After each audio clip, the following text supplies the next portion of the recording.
حضرت آدم علیہ السلام اپنے بیٹے شیش علیہ السلام کی طرف متوجہ ہوئے اور فرمایا میرے بیٹے تم میرے بعد خلیفہ ہو، بس خلافت کو تقوی کے تاج اور محکم یقین کے ساتھ پکڑے رہو، اور جب تم اللہ کا ذکر کرو تو اس کے ساتھ جڑے ہوئے نام محمد صلی اللہ علیہ وسلم کا بھی ذکر کرو، کیونکہ میں نے ان کا نام عرش کے ستونوں پر لکھا ہوا دیکھا جبکہ میں روح اور مٹی کے اندر تھا۔ میں نے جنت کے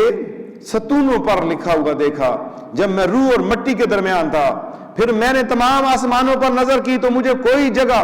ایسی نظر نہیں آئی جہاں نام محمد صلی اللہ تعالی وسلم لکھا ہوا نہ ہو، اور میرے رب نے مجھے جنت میں رکھا تو میں نے جنت کے ہر محل اور ہر بالا خانے اور ہر برآمدے اور تمام حوروں کے سینوں پر اور جنت کے تمام درختوں کے پتوں پر اور شجر طوبہ اور سدرۃ المنتہا کے پتوں پر اور پردوں کے کناروں پر اور فرشتوں کی آنکھوں کے درمیان نام محمد صلی اللہ تعالی وسلم لکھا ہوا دیکھا ہے، لہذا تو کثرت سے ان کا ذکر کیا کر، کیونکہ فرشتے ہر وقت ان کے ذکر میں مشغول رہتے ہیں۔ اللہم صلی علی محمد وعلی آل محمد وبارک وسلم۔ یہ حضرت آدم علیہ السلام نے اپنے بیٹے شیش علیہ السلام کو وصیت کی تھی۔ تو میرے دوستو ہمیں بھی اپنے محبوب صلی اللہ علیہ وسلم کا زیادہ سے زیادہ نام لینا چاہیے۔